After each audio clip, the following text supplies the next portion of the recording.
Hey guys, welcome back to another video. This is Mike Skinner from First to 20, and yesterday I participated in my first ever locals. It was actually not a league tournament, it was more of a competitive tournament that my local store was throwing. So I decided, you know what, let me sleeve something up and go check it out.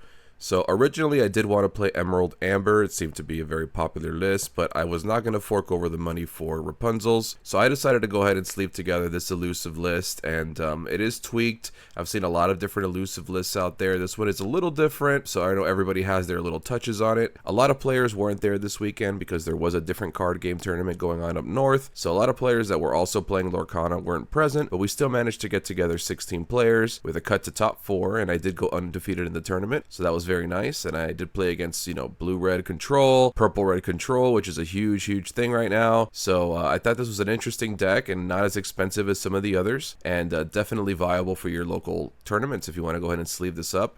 It's much cheaper to build, and I think it's going to be a hot contender. I did beat some pretty good decks, so obviously, you know, this doesn't mean you're always going to beat those decks, but the fact that you have a decent matchup against almost everything makes this deck a definite contender, and I'm going to get into what I chose and why I chose it. So let's talk about the one drops first. So we have Duke of Wesselton times 2, we have Minnie Mouse times 4, and then we have Shield of Virtue times 2. So Duke of Wesselton, he's just your basic 2/2, but I really like to go for Minnie Mouse, and the reason for this is because she just trades nicely into so many things that have 2/2 stats, so things that try to kill her right away. You know, normally they can kill the Duke, but it's harder to kill that Minnie Mouse, so she does get in there for an extra turn usually. You'd be surprised how many times that 3 defense really comes in handy, and she just allows you to quest more, which is what this deck wants to do anyway.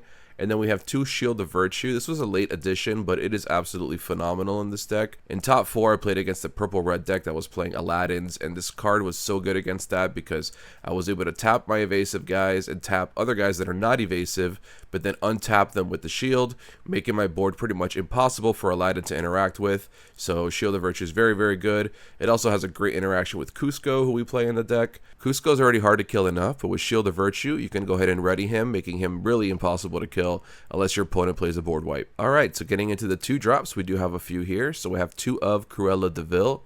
Honestly, this card was originally a 4 of in the list that I started with. I don't think it's good enough to be a 4 of. A lot of times I really don't want to bounce my opponent's stuff early game. They're playing cards like the Detective Mickey, or they're playing cards like Maleficent that draw them a card. And then late game, they're playing cards like Elsa. So bouncing something is obviously good, but I think the fact that your opponent gets to kind of control when it is that this bounce is going to happen makes her a little less good. Next up, we have arguably the strongest 2-drop in the game. This is Flynn Rider, my personal favorite card in the first set. He quests for 2, which is already incredible. I'm sure you know all about this card if you played any Lorcana. He does make your opponent discard a card if they attack into him, which makes him very obnoxious. I had a lot of games against the blue-red Bell deck where they'd go turn 2 Grandma, and then I would only quest with Flynn Rider, and they didn't want to trade Grandma into Flynn Rider because they would lose a card. So he's really good at continuing to quest without giving your opponent the opportunity to just attack into it and kill it. It really makes them think about it. This card is just a 4 of in every green deck. Next up, we have 4 copies of LeFou, and LeFou's an interesting one. He is inkable, which is really nice, so if you draw him in a situation where you just don't need him, you could just use him for ink, but he is a 2/2 that does a lot when he comes into play. So he actually readies chosen character, which may seem pretty simple, but just like Shield of Virtue, it can untap your Cuscos, which is really nice, but it also is really good at untapping bodyguards. So those pesky 2-drop Simbas that come down, or the Maximus that they slam down with just in time, this will allow you to move them out of the way so your characters like Minnie Mouse and Flynn Rider can actually attack into those Lilos and really ruin their game plan. Alrighty, next up we have the 3 drops, and I opted in for 4 copies of Cheshire Cat, 3 copies of Peter Pan, 3 copies of Mother Knows Best, and 2 copies of Jasper. So starting with Cheshire Cat, this is one of the main forms of removal that we have in this deck. We don't really have a lot of ways to kill our opponent's cards, and we don't really want to be attacking into them. So Cheshire Cat really helps us stay on our game plan, keep getting lore, but also be able to kill some stuff. Sometimes Cheshire Cat just trades with like a Captain Hook or something, but many times you'd be surprised. They need to deal with it, and if they don't have the resources available, they do end up trading into it with something bigger. So Cheshire Cat definitely gets a 4 of in my book. Next up, we have what I would consider maybe even a flex spot. So this is Peter Pan, never landing, and he is evasive, which is part of the game plan here, and probably the only reason he's in the deck. I don't care too much for this Peter Pan. I know some people are playing Abu. Abu might just be better because Abu has 2 lore. I don't like that this Peter Pan just straight up dies to grab your sword, so that does make it a little weaker. And the 1 lore quest is okay, but when you have 2 drops in your deck that are questing for 2, it is a little lackluster. However, I did find games where the evasive didn't matter and he was able to get even a couple turns in, which is sometimes all you need. Next up, we're running 3 copies of Mother Knows Best.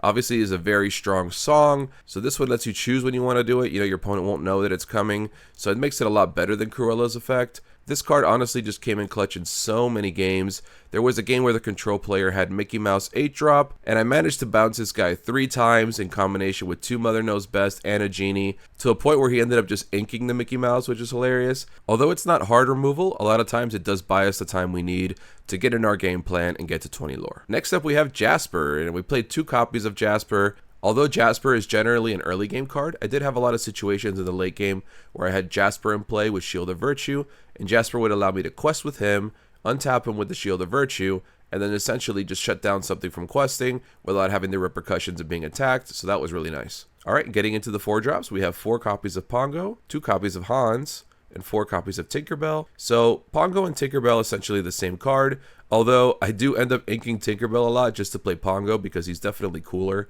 But technically Tinkerbell is the better card. She gives something else evasive in a situation where you need something to attack into another evasive.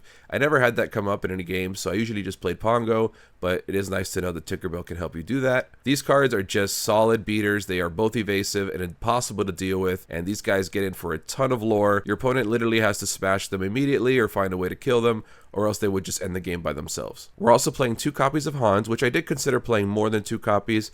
However, 2 just felt right. A lot of times he does get inked because Pongo and Tinkerbell, although they quest for 1 less, are just way harder to kill. But if your opponent doesn't have a way to deal with a 3-power guy, Hans definitely comes in clutch, especially late game when you draw him off the top and you just need 1 turn to quest. He does provide a lot of pressure, so for that reason, he is in the deck, but only at 2 copies. Alright, so next up we have the 5 drops. I'm playing 4 copies of Goofy, 4 copies of Cusco, and 4 copies of Mad Hatter. And in addition to that, we were playing 3 copies of Maui. So I'll talk about Goofy first. He's another evasive. He is a 3/4, which is great because sometimes the control decks can play Jetsam, and he's able to actually trade into Jetsam without dying, which is really, really nice. A lot of times your opponent just won't be able to deal with him. He doesn't die to smash, so your opponent needs 2 swords to kill him. Overall, Goofy's just a solid 5-drop and definitely wins a lot of games. All right, next up, as we mentioned earlier, is Cusco. Cusco is in every green deck. He is the best card in green besides Flynn Rider, I would say. And he quests for 3, which is amazing. He also has his no touchy ability, which means if something does manage to kill him, he's going to kill it back. And then he has Ward, so as I mentioned with LeFou and Shield of Virtue, you could play this card and keep him ready, which makes it very difficult for the opponent to deal with it. I found that they usually throw all their resources at it to try to kill it, and then next turn you just play a card like Mad Hatter or another Goofy, and your opponent just does not have any more resources left to deal with that again. So as you could tell in these 2 colors, there just isn't any draw power. So we do have Mad Hatter to try to get some cards back. He's great because he comes down late game, which is when we're usually running out of gas anyway, and sometimes he does get you a card or 2. A lot of times he just gets dragon fired and nothing happens, but that's still 1 less resource for your opponent, which is really good. I did run into some situations in the top 4 where the opponent had Aladdin, and that could be tough for your Cusco and your Hatters just because he is big enough to kill them. Overall, just a solid green card that I saw some lists not even playing, and I think that's just incorrect. I definitely have it at 4 copies. And last up, we have Maui, which is not part of our game plan. He definitely does not quest, but he kills a lot of stuff. This Maui does a great job of trading into pretty much anything your opponent can throw at it, and a lot of times it does catch them off guard. They're trying to play threats to deal with your threats, and all of a sudden they leave themselves open. Maui comes down and cleans house, and I have him at 3 copies. I did try 4 copies at one point, but you don't always want to draw him because sometimes you just need lore, so he is great removal, but I'm keeping him at 3 copies for now. And last up, we have our 6 drop. So John Silver, I'll be honest, great card.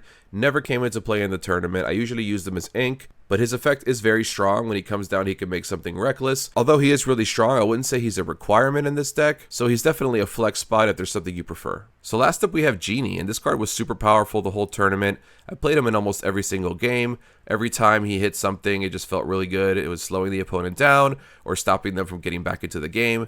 So overall, Genie is just an amazing card. I did decide that 6 drop was just high enough in this game. I didn't go into any 7 drops or 8 drops. I did experiment a little bit with playing 7 drop Aladdin and then cutting the Peter Pans for regular Aladdin. But a lot of times I would never have them at the same time and it would slow my hand down. So I really didn't like it. Same thing with the 8-drop evasive Mickey, although he seems like he's part of the same strategy with the evasive. 8-drop is just way too much. There were a lot of games that were pretty much over when I hit 5 or 6 ink. I never had any games where I felt like, man, I really wish I had that big Mickey right now. Overall, if you're looking for something pretty cheap to bring to locals, I think the most expensive card is Cusco. He's like $9. It might be John Silver. He might be like $12, but honestly, very cheap. Doesn't require you to buy 4 $50 cards. The trick to this deck is to play at a pace. You don't need to play out your whole hand and get be prepared. You will run out of gas if you do that. You just want to apply the board with a couple of threats, make your opponent have to respond to them, and then apply a couple more threats. And then when your opponent needs to deal with those, then you apply a couple more threats. And eventually your opponent will run out of resources. There was a game where I was be prepared 3 times, Elsa twice, Banish fired, all of that, and I still ended up getting the game. So you could definitely out-resource your opponent if you play your hand properly and don't just dump it onto the field. I hope you guys enjoyed this list. I hope to bring you more decks that I'm bringing to locals in the future. Please like and subscribe if you enjoyed it. And if you end up playing this list, hit me up on Twitter. I'm at first220 on Twitter. I'm always on there chatting. I would love to hear how the deck treated you at your locals. Once again, I'm Mike Skinner from First to 20. Thanks for watching my video. Be safe out there. Be kind. Peace.